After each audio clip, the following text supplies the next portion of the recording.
खबर शामिल करते हैं। लाहौर से हमारे ब्यूरो चीफ अरशद चौधरी की रिपोर्ट के मुताबिक गवर्नर पंजाब सरदार सलीम हैदर खान से आज यहां गवर्नर हाउस लाहौर में वज़ीर आला सिंध सैयद मुराद अली शाह ने मुलाकात की।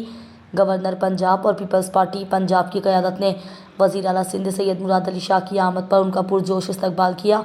मुलाकात में बाहमी दिलचस्पी के उमूर समेत बैनुल सूबाई रवाबित बढ़ाने और दीगर मामलात पर तबादला ख्याल किया गया। मुलाकात में गुज़िश्ता रोज़ होने वाली नून लीग और पीपल्स पार्टी की पावर शेयरिंग की मीटिंग पर भी तबादला ख्याल किया गया। इस मौके पर गुफ्तगू करते हुए गवर्नर पंजाब सरदार सलीम हैदर खान ने कहा कि मुस्लिम लीग नून को PPP से किए गए वादे पूरे करने होंगे।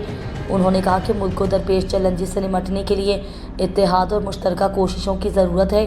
गवर्नर पंजाब ने कहा कि मुस्लिम लीग नून और पाकिस्तान पीपल्स पार्टी की राब्ता कमेटी का इजलास लाहौर में 24 दिसंबर को होगा। उम्मीद है उसके बाद मामलात मज़ीद बेहतरी की तरफ जाएंगे।